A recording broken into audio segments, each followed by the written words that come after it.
Hey, what's up, guys? It's Will back once again for another fight card prediction. We're going to be breaking down UFC Fight Night 140 from Buenos Aires in Argentina as the UFC take another spot off the map, which they've never been to before, as Neil Magny faces off against Santiago Ponzinibbio in the main event. Coming off UFC Denver at the weekend, the 25th anniversary show, which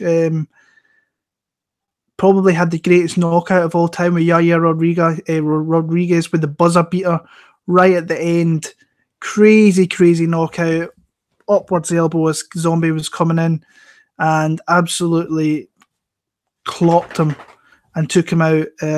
Crazy finish. Really enjoyed the card. Probably my best card of the year, pick-wise. Betting-wise, it definitely was as well. I nailed my 4 bets that I had on that one there. Should have bet Cowboy as well. It was another bet that I should have really made, but never made it. And yeah, I think it was one of those nights. I think I got one wrong, which was the Shelton Morales fight.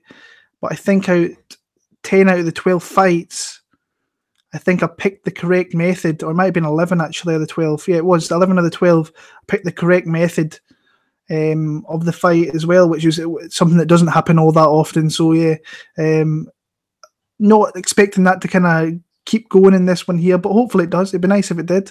With a fight card, which is okay.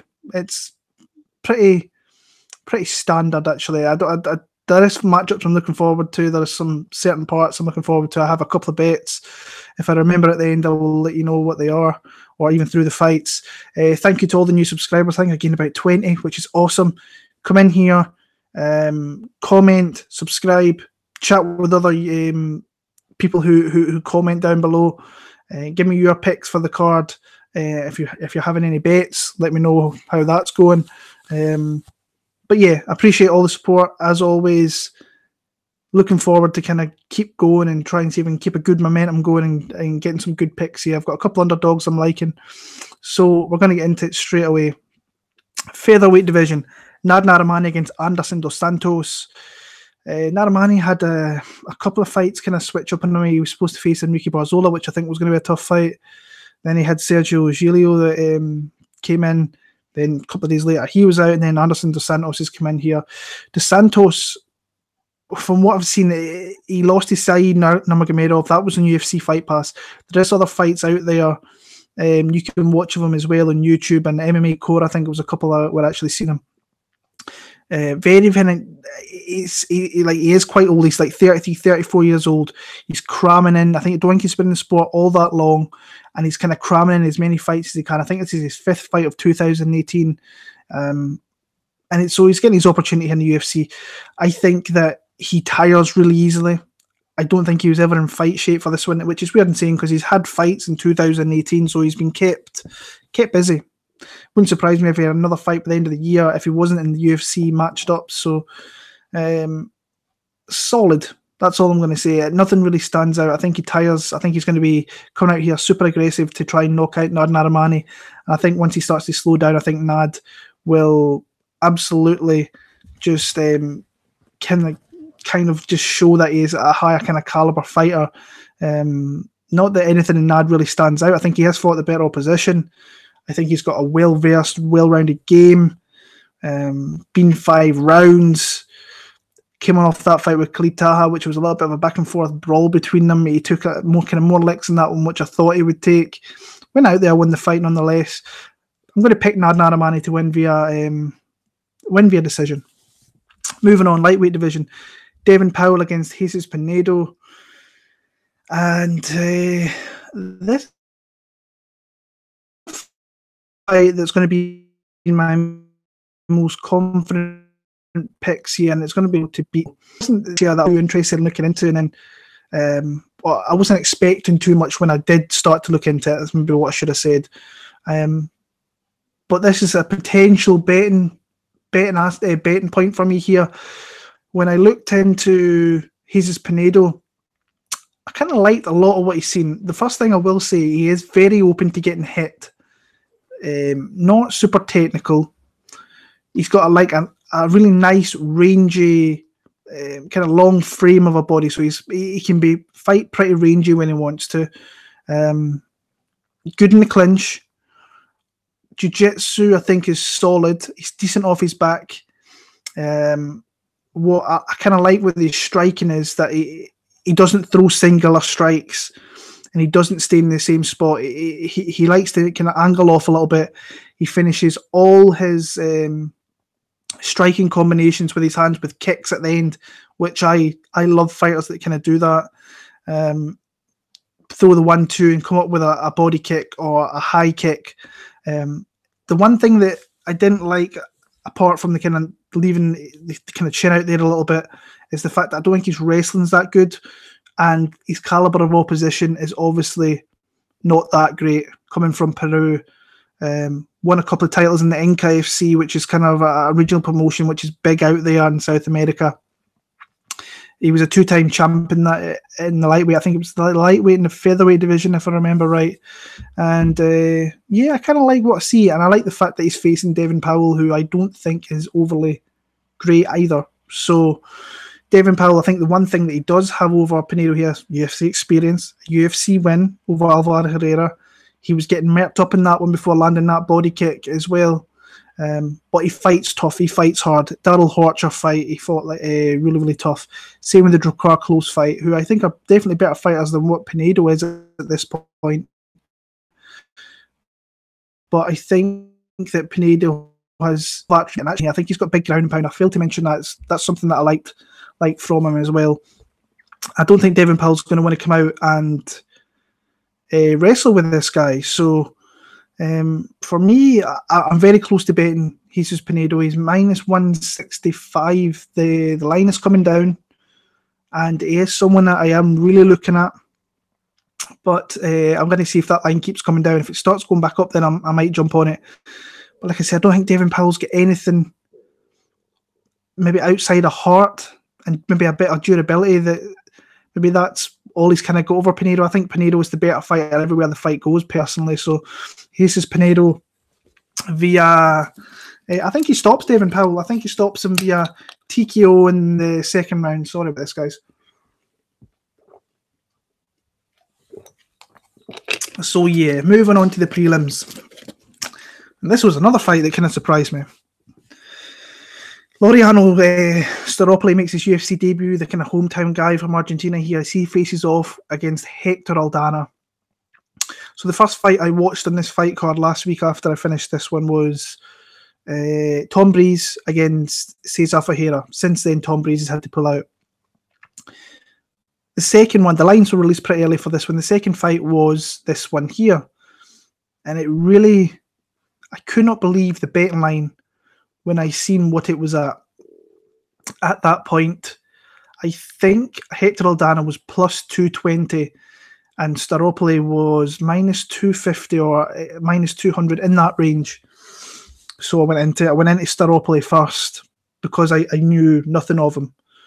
And I was like, why is this guy such a massive, massive favourite over at Hector Aldana? Now, I'll put my hand up. When you watch Hector Aldana, he's not a great-looking fighter, still very green. But what he has got over Staropoli here is he's fought in the UFC. He's won rounds in the UFC. I was going to say won fights, but he hasn't. He's won rounds in the UFC. Maybe not that much, but he won definitely in the last fight with Kenan Song. He won that first round, got some takedowns, delivered some hard body kicks. Went into the second round, a lot more competitive round. I think Kenan Song was winning that round. But it was close. It was really, really close. And then got caught with a shot. It happens. Lost to Enrique Marin, beat Alvaro Herrera on the show. The Tough Latina America show. But what I liked about him is he's a tough guy and he can crack. He can hit hard. He was just unlucky that he kind of got caught in that fight. He was probably in his way actually losing that one if it went into the third. Kenan Song is kind of known for sometimes being a little bit there to be got at, but he can also be the type of guy that can catch you with a shot and put you down, and that kind of what happened there. When I looked into Staropoli, I was like, this guy, I just did the MMA Huddle podcast there. I was actually watching the wrong guy because I thought this other guy's not very good. but it was actually the guy was saying it wasn't very good was Staropoli. So yeah, what I see of him, there is on YouTube. There's one for cause a fight, full round. He started to shrivel up and then got stopped. I think it was in the second round there. Watched some kickboxing fights as well. I don't think his striking's all that great. I don't know. There is a lot of unknowns with him. I've seen people say that he's got the cardio advantage, and I'm like, how can you? I guarantee I'd watch more fights than what those people have. I've found a lot more fights out there. You can go and find an MMA core. You can go into MMA big fights. I think it was. I saw 2 fights of Staropoli. Doesn't impress me. Doesn't warrant being an absolute huge betting favourite over Aldana, even though Aldana's not that good. The line has started to come down. He is now, I think, plus 140 Aldana. I bet him as soon as I watched some fights last week. I got him at plus 210. It was a little bit high at plus 220 in the UK, I think. But I am more than happy betting someone like Hector Aldana where the line is off. It kind of reminds me a little bit of Luis Pena, Mike Trezano from last week. I just didn't think that Luis Pena wanted being that big of a favourite because I thought the fight was going to be a lot closer on that. And this is kind of the same thing here. I think Aldana is a better fighter, even though we haven't seen that much of Laureano Staropoli. And maybe it's just because he's from the home, maybe he's a hometown boy that he got a betting line like that. But I thought it was way off. And I think he will be the underdog by fight time, Staropoli. I would much rather put my money on Hector Aldana in a line which is off and a guy that I've seen more of. And his 1 rounds, that was a big thing to me that he won that first round in his last fight and looked competitive as the fight was kind of moving on as well. I like that. I'm going to go Hector Aldana to win via knockout. Maybe early. I'm going to go maybe late first, early second round win there for Hector Aldana. Humberto Bandenay against Austin Arnett. Initially, I was pretty confident in Bandenay because we've seen what Austin Arnett has to offer in the UFC, and it's not much. But I think he's been a little bit unlucky with some of his matchups that he's been given. Corey Sandhagen absolutely broke him down with leg kicks, body shots, just folded him up towards the end. Then he faced Hakeem Dawodu, which you could kind of see the UFC really wanted to get this guy a win, get him back in there after he's lost to Danny Henry, and he just outstruck Austin Arnett all night. But Arnett showed heart, grit, determination, stuck himself in the fight, landed some shots himself, but was outclassed through the majority of the fight. A really tough fighter with a lot of fights, 20-odd fights. He's one of those guys who'll be a really good, solid regional fighter, will win a lot of fights. Got to take into consideration the Dana White Contenders show loss, but he got outstruck, kind of got beat up a little bit. It was a fun fight nonetheless. Bandenay, what we've seen him in the UFC, come in, starts Martin Bravo with a knee, a beautiful, beautiful highlight knee, and then gets starched in 40 seconds against Gabriel Benitez, who is a really, really good fighter. There's no doubt about it that he is a solid, solid fighter as Gabriel Benitez. Like I say, I was very, very kind of confident in Bandenay, and I thought, well, could I maybe parlay him with someone? Then I thought, right, I'm just going to stay away from this fight altogether. It was just something put me off because I think Arnett could make it close. I'm going to pick Humberto Bandenay. I think initially he starts off to pick off Arnett a little bit, maybe try and mix in the clinch, maybe get a takedown or so. Has to be careful because Arnett can go hard for 3 rounds, and if Bandenay starts to tail off a little bit, Arnett could come into it towards the end of the fight. It's kind of hard picking Austin Arnett, honestly. I just can't get myself to do it, so I'm going to pick Humberto Bandenay to win a decision. It could be close, though. I think that Austin Arnett, a lot of people I've seen on Twitter in the last couple of days are really writing this off and thinking Bandenay is a big, big, big favourite to win this fight. I don't see it as much now. I did initially, but not so much now. I'm going to go Bandenay via decision. And Alexandre Pantoja against Ulka Sasaki is up next in the hopefully not soon to be defunct flyweight division, which looks like it's going to be. But yeah, this is an interesting one to me here because I think the betting line is a little off. Now, like I said, I've just did the MMA Huddle podcast, and I said on that one, I am a fan of Pantoja. I think he's a really good fighter, solid in every aspect of the game, and he's a guy that I've really liked. And when he was in Glasgow, he fought Neil Magny, and that was one of the fights I was most looking forward to, because getting to watch Pantoja, I think he's a really good technical striker, good low kicks, good wrestling, and really good submission game, and he showed that when he got the third round submission of Neil Magny in that one. But I like the progression of what I've seen from Ulka Sasaki. I really do. I think that since he's been at Weidman Longo out there in New Jersey, he has shown that he's got better. He's definitely shown that. I think the calibre of training partners is definitely helping. I think he's a pretty big training partner of Aljamain Sterling, who's, like I say, on the ground, he's a very kind of funky, does some kind of weird thing, so that will help him. And I think you've seen progressions with him. I mean, the people that he's lost to, Formiga's a top three guy in my opinion in that division.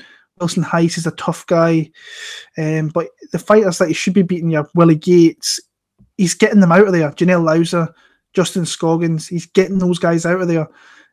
Very big frame for the division. I think his striking's not all that great. Getting better though. His ground game is something you have to be careful, because he can't, if he finds the back, he's well versed in getting rear naked chokes. Now, I've heard people say, but Pantoja is a Brazilian Jiu-Jitsu black belt. Doesn't mean he can't get his back taken. We've already seen it in the UFC. Go back and watch the Dustin Ortiz loss. He got his back taken in that one. Not to say that Sasaki would submit him, but if he was to get the back, it would be really, really interesting to see how he works from that, from the big long limbs of Sasaki. And I think the betting line is just a little bit off. It's like minus 323, minus 325. I think that should be a little bit lower. I do think he's the rightful favourite, and I think as an overall well-rounded mixed martial artist, he is better than Sasaki. But I've kind of got a big question mark if he gets his back taken. Can he survive? I think he can. I think Sasaki is kind of a little bit of a live underdog, personally, for me. Don't think I would ever bet it. In fact, I know I'm not going to bet it. But I think that some value is there on him if you want to take a shot on a little dog. Not too heavy a shot, I would recommend. But I'm going to pick Pantoja to win via decision. I think he just kind of beats him up in the feet a little bit. I think there will be grappling exchanges. And as long as he doesn't get caught and get his back taken, or is in a position where Sasaki can get a sub or anything, I think he should win the fight convincingly. But like I said, I'm not super confident in Alexandre Pantoja there. Guys, sorry about my throat. I've been talking constantly for the last couple of hours and it's just kind of going a little bit, so apologies.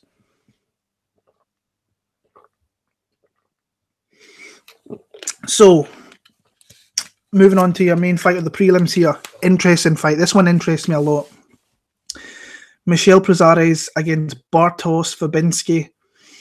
And it's interesting to me because they're two very, very similar styled fighters. And in one kind of aspect, we both know that they kind of want to get you down, lie on you, and kind of just lie there, blanket you, especially Bartosz Fabinski. Both guys can do it. Both guys can do it exceptionally well and win fights as well. When you look at Michel Prazares, when you look at Fabinski, what ways does he have to win the fight? It's one way and one way only, and that is to get you to the ground and blanket you, take you down and lie on you and win a decision. He's not a good striker. He's not got good jiu-jitsu. He has good takedowns, obviously, and good control. When you look at Michel Prazares, he has the same qualities, but he has better jiu-jitsu, and I believe he's got better striking. But he is super undersized for welterweight. That is obvious. Not that it mattered against Zach Cummins. He went in there and dominated that fight pretty convincingly, and did so. I'm just struggling to see Fabinski taking this guy down. I think that Prazares will stop him. He's like a little tree stump. He's so short. Fabinski's going to want to drive him to the cage, look to try and get him down. I just don't see it happening. And with the low centre of gravity, what Michel Prazares has got, I can see him getting underhooks and turning Fabinski against the cage and potentially getting takedown Of course, you have to be careful with someone like Fabinski because he's got a judo background. He could get some trips and so on from that. But I think if this was to go to the ground where Prazares was in the top position, I think he would find a way to maybe get a submission in this one. Whereas Fabinski, if he was to get to the ground, I think he would just literally want to lie there, a couple of little pitter-patter shots, and see if the round kind of stays in that position and try and win the round through that. I like Prazares. I think if the line was a little bit lower, I would think about betting him. I think it is coming down. I think he's minus 200. If I was to go, if I could get minus 175, I might think. I've been looking at a parlay for this card, but I'm trying to find the right guys for it. And Prazares would definitely be one if it gets to 175. Might even be one at minus 200. But yeah, I think the low centre of gravity is going to help him here. I think he's just as strong as Fabinski, and he's better in other aspects. So that's why I'm going to pick Michel Prazares to win. Does he submit him? I think he might submit him, actually.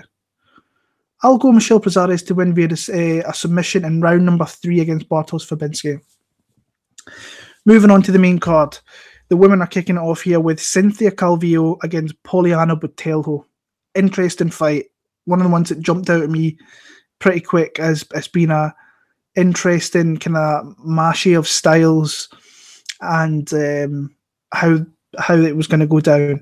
When you look at Cynthia Calvillo, great jiu-jitsu. I don't think she's got the best wrestling in the world. I think she scrambles really well to find some of the takedowns that she gets, but she's not a full-on wrestler that's going to look to get you to the ground. When you look at Botelho, when you watch her fights outside the UFC, I think she's lacking technique, but she's got big power. I think we've seen that in the last UFC fight, but if you go into the YouTube and put in her name, you will see spinning back kick knockout, like TKOs, where it's such bad technique, but she hits and she lands really hard with it. So that's something you have to take in order. Then obviously there's the last fight with Sayuri Kondo, where she comes out and just absolutely whips her with a body kick and folds Kondo inside the first 40 seconds. And that's something she can do. The kind of fighter, there is fighters out there that's going to beat Botelho 100%. If you've seen how heavy she is on that front left leg, anybody with good grappling, like good wrestling and solid striking, is going to chew that leg up and take her down. I don't think Calvillo's that type of girl. I don't think she's got the kind of striking prowess to beat up Poliana Botelho. How is Calvillo going to get down? Is she going to put her against the fence and look for takedowns? I was thinking this last night was, who's the stronger fighter? Is it Pel Gonzalez, if you go back and watch Botelho's UFC debut, or Calvillo? I think that Gonzalez is the stronger fighter, like stronger girl. I think physically she's stronger. I think she's more of a wrestling background, where Calvillo's more of the BJJ kind of background, and her takedowns are kind of reactive off that.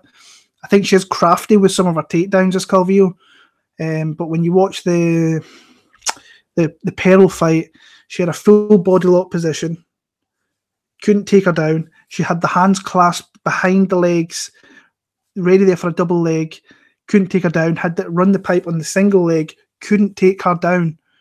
And from that position, Poliana Botelho was winning the fight with elbows to the head and just kind of beating her up from there. Couldn't get her down. Calvillo's only way she wins this fight is if she can get her to the ground and submit her. I don't see her outstriking her. I really don't see her out grappling her. I think it's submission or bust for Cynthia Calvillo. And I think Botelho absolutely winds her up on the feet. I think she beats her up pretty badly.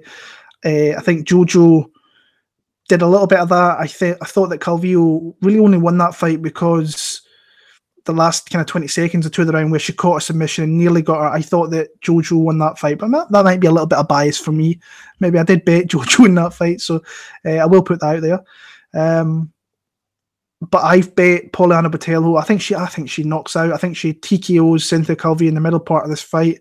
Once Calvillo realizes I'm not going to get this girl down, I think she's going to get beat up, and she's going to get beat upon pretty badly.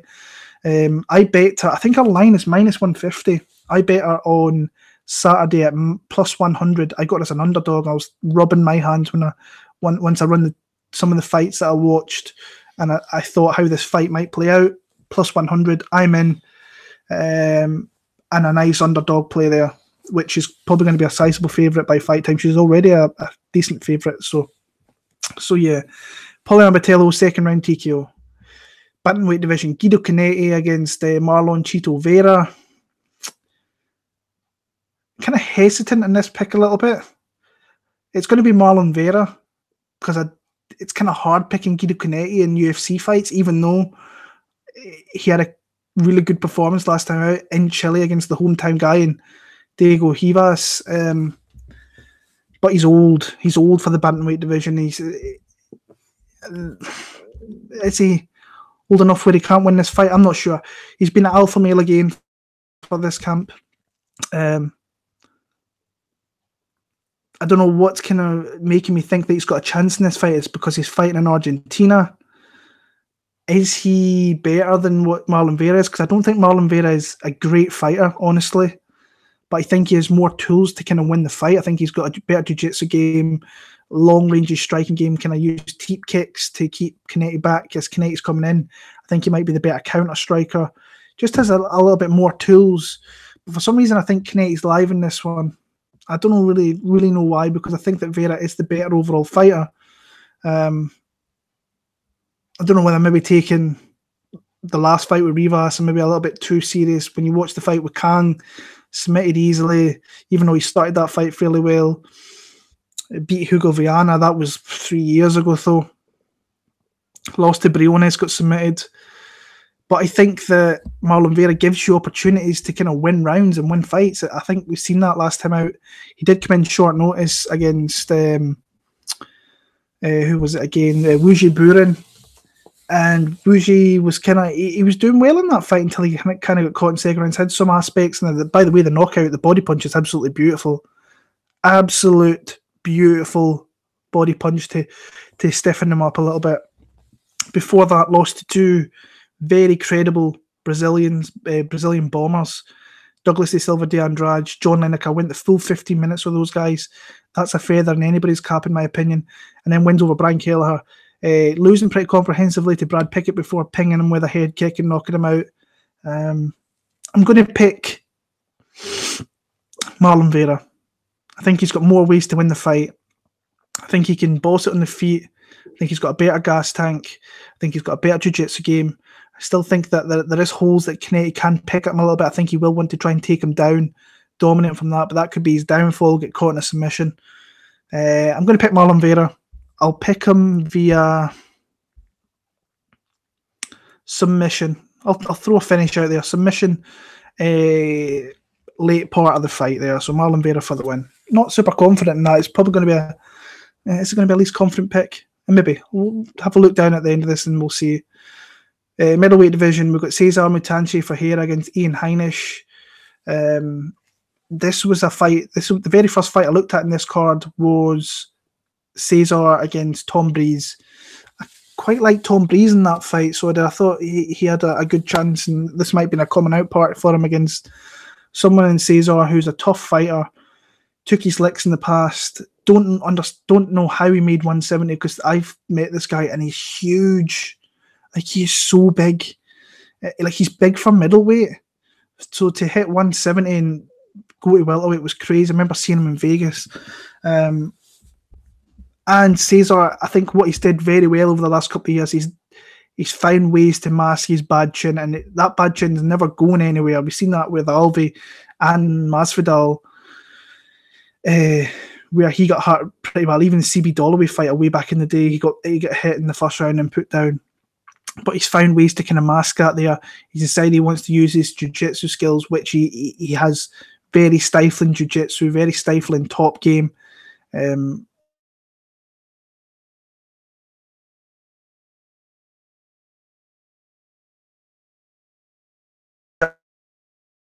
Manson, he was the underdog to Carl Roberson last time out. Nice, really nice triangle choke, I should say. Striking's okay, but I think that his way to win this fight is to take it to the ground. I think he is the superior grappler here against Ian Heinisch. Heinisch, he was on the show, the Dana White show, and got a really nice finish there. But his one loss is via submission to Marcus Perez, and that was the first round. He's a little bit of a fish out of water, kind of down there. I think it's something he's improving on, I should say. Really, I think his path to victory is striking. Try and find that chin of Cezar Ferreira. If he does that and lands early, I think he could win the fight, definitely. But I'm more confident in picking Mutante here. Kind of looking at him in that parlay I was talking about earlier on. Don't know whether it could be with Prazares or who else, I don't know. But I think if he gets him to the ground, he submits him. I think he's got a stifling top game and a really good jiu-jitsu game as well. So, love the fact that Ian Heinisch fights out of Factory X in Colorado as well. Mark Montoya, I think, is a very, very, very underrated coach that comes out of there. We've seen at the weekend that he's got a good group of fighters. Macy Barber. I'm not overly high on Devontae Smith, but still went out there, starts Julian Rosa. Cezar Ferreira, submission, round number 2. Moving on, Khalil Rountree against Johnny Walker. Johnny Walker is a guy coming into the UFC, I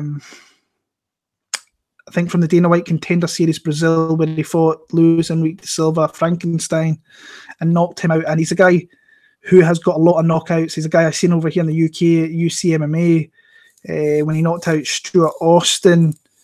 And a big dude. He's going to have a significant reach advantage in this fight here. I think it's like an 8 or 9 inch reach advantage. A big height and not a bad record. The number 1 light heavyweight kind of in Brazil. I think he was born in England actually. 14-3 record. Decent striking. He throws a lot of kind of heavy shots in the clinch. I think he's got some big power. And he's fought fairly decent guys. I mean, Chet Coney and Stuart Austin are guys with sizable winning records. But again, I love the fact that he's kept really, really busy in like 2018. This is going to be fight number 5, I think, of 2018. So he's had a lot of fights, been kept busy. And I think he's got a matchup. I want to say that he's got a matchup that he can be fairly confident in. But the losses that he has had, he's been knocked out in the first round as well. So I think there is discrepancies with his chin. I definitely think he sometimes leaves up there. He's a big guy, so 6'5" or something he is. So he leaves it out there a little bit to be hit at. And Khalil, his best way to kind of win a fight is definitely via striking because he's not much of a grappler. And I kind of bit the bullet last time and I bet against Khalil. I think my biggest bet of the year actually was Gokhan Saki, because I thought if these guys are going to trade on the feet, there's only one guy that's going to win that, and that's something that you should never make. I made a mistake in saying that and doing that, because in MMA anything happens. We've seen it the weekend. 1 second left, you can't let your guard down, or you might think that one guy's better striker than another, and Gokhan Saki, in my opinion, is, but it doesn't mean that you can't get knocked out. And he got hit with a big shot from Khalil and knocked him out very, very viciously. I don't think the Walker's going to take him down. So then it becomes a striking maker. Like the thing is with that as well, Khalil, you can't trust him. I think it's dog or pass in this one here. Michel, remember that Michel fight where he did pop after the fight? He lost that one, and once he couldn't get off, he quit on himself in that fight. And I'm not the biggest admire what Khalil Rountree is. I don't think he's that great a fighter, but he's got some dynamite in his hands, and if he catches you with it and he keeps calm and doesn't get super nervous before his fights, he's a dangerous guy to face. I want to pick Johnny Walker here. I really do, but there's something putting me off. Because I don't think that Walker is that great. I'm not saying he's bad, but I don't think he should have. You know what? If it's dog or pass, I'm going to pick the dog. I'm going to take a shot on Johnny Walker. Big underdog. I don't see an awful lot of people. Oh, geez. Is this like throwing a dart here, possibly? Whatever it is, I'm not going to be confident in either guy I pick here. I am going to go. I'll go with the dog. I'll go with Johnny Walker to win via knockout. I'm not an admirer of what Khalil Rountree is as a fighter, but he has striking acumen, and if he comes in here confident, then he could be a bad matchup for Johnny Walker. But I think it goes into 2 and 3, and maybe maybe he gets caught with something. So Johnny Walker via TKO, going to go my non-confident confident list here. But I'm going to pick against Khalil Rountree in this one here. Moving on, I think we're in the co-main event now. Ricardo Lamas against Darren Elkins. And this is another fight I've seen people talking about, and people are writing off Darren Elkins, and you don't do that. You cannot do that against Darren Elkins. We've seen him in the worst positions and still come through and win fights.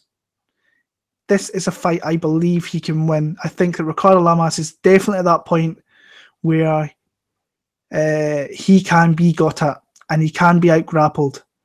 We saw that when Mirsad Bektic. He took a few lumps in that one, got taken down in that one. And saying that, Bektic, when he's on, he is on. And we've seen that against Darren Elkins. First 2 rounds, 10-8s, was winning the fight big. Kind of gassed. Darren Elkins knocked him out. And Darren Elkins never knocks anybody out. So that was fun. Bet Darren Elkins as a big underdog against Michael Johnson. Won that fight via submission. Beat Dennis Bermudez. If you can't, I must admit, Alexander Volkanovski super impressed me earlier on in the summer this year. He kind of just outdid everything that Darren Elkins kind of brought to him and outworked him. Too much speed, too much strength, too much versatility in his overall game. I think that Lamas is going to come out hard here and could bust up Elkins a little bit. It's the same with every Darren Elkins fight. Everybody comes out and busts this dude up. But it's whether you can keep that up for the 15 minutes of the fight, because if you don't, and you give Darren Elkins a sniff, Darren Elkins is going to run with that, and he's going to make your life a misery. Like a misery, a living hell. I think that knockout to Josh Emmett was a rough one to take. I don't think he really... At 36, 37, I think that's his age. You don't really recover from that all too well. And then obviously the close loss, I didn't see it as close. I thought Bektic was just a better fighter. I think I'm going to pick Darren Elkins here. I'm going to take another shot on an underdog, and I think it will be a close fight though. I think that I don't see Elkins taking him out. I see that Lamas starting off quick, but the middle part of that fight into 2 and 3, I think Elkins comes into it. I think striking wise, I think Lamas, if he puts all together with his heavy leg kicks, fairly decent striking, I think he could definitely put it on Elkins a little bit, but you have to put Elkins down. If you don't, if you give him opportunities to stay in a fight and give him a sniff of winning a fight, he will do it all day. I'm going to go, it's not going to be a confident pick, but I'm going to go Darren Elkins to win via split decision in that one there. And the main event of the night, we have Neil Magny facing off against Argentina's own Santiago Ponzinibbio in a fight. I was like, yeah, I'm really confident in Ponzinibbio. Really, I'm so last week. I think he was minus 300, and I nearly pulled the trigger on it. Then I said to myself, go back and just watch a couple of fights of Neil Magny. And some of the fights that I watched in Neil Magny, now I watched, I want to say it was 7 fights I watched yesterday. Again, once I said to myself, now this was going back even to like Hyung-Gu Lim, which was like 2000. The guy fights a lot, by the way. But I looked at his losses. Damian Maia he had no chance in that one. Dos Anjos, very quick fight. We've seen that there is an opportunity to beat this guy if you're a really good jiu-jitsu player, which those two guys are. Then the Lawrence Larkin fight. Lawrence Larkin just came out there and beat that ass from the get-go, chopped him up with leg kicks, and just beat him up and took him out there. But then I watched the fights. Super impressed with the Kelvin Gastelum fight down in Mexico. Got takedowns against a wrestling kind of based fighter late in the fight. Liked that a lot. But you look, Lombard should be a guy like Lombard. Should be a guy like Johnny Hendricks. Condit fight, got takedowns, was very dominant in that fight. And then he faced Craig White last time out. White came in there on short notice. He was going to win that fight 100 times out of 100 times, in my opinion. Got the first round knockout. Then you look at Ponzinibbio. He will do a lot of things that a lot of fighters don't do to win fights. He'll throw the fingers out there. We've seen that against Gunnar Nelson, which I was pretty big on Gunnar Nelson in that fight, and then it ended very quickly in that first round. Then totally outclassed Mike Perry. Mike Perry's not a good fighter, folks. You seen that last week. There was talk beforehand of that fight with Cowboy Cerrone where there's like he got dominated on the floor. And what does Mike Perry do? He initiates the takedown. Terrible fight IQ. And you look at the run of wins he's got. Tough guy in Court McGee, still winning fights in the UFC. Zach Cummins is a decent win on your record. Talib can be awkward. Gunnar obviously knocked him out. Beat Mike Perry. Beat Sean Strickland. So yeah, good wins. Some very good wins on his record. But I think it's a really close fight. I do. Once I went back and looked over it, I thought if Ponzinibbio doesn't win early, I think that Magny could come in late here, get takedowns, start stealing rounds. So for me, it's either Ponzinibbio early or Magny late. If Magny can get off to a quick start and win that first round, then I think that Ponzinibbio could be in a bit of trouble. I really, really do. But ultimately, I think that Ponzinibbio knocks him out. So, yeah, I think, like I said, Ponzinibbio early, Magny late. Don't be surprised if Neil Magny wins this fight. I don't think he's a bad underdog bet at all. I think if you've got a little bit of change on there to throw in an underdog that you think could be durable and could last the 25 minutes, then Neil Magny's not a bad bet in my opinion. But I'm going to pick Santiago Ponzinibbio to win via TKO in the first 3 rounds, or maybe go second round, TKO for Gentiboa Ponzinibbio there. So that's my picks for UFC Buenos Aires. We are back next week. I think we're in China for Francis Ngannou against Curtis Blades 2 in Beijing. A lot of kind of local fighters on that card. Li Jingliang's back. Always fun. Kevin Holland against John Phillips. Fun. Song Yadong is fighting again. So a lot of fun fights next week. I'm looking forward to kind of breaking that down. So until next time, guys, like, comment, subscribe. I think I'm nearly at 2,300 subscribers, so let's get us up over that. Thank you for the support. You guys are awesome. You really are. Until next week, all the best. Hope your bets cash, and I hope your picks come through. All the best.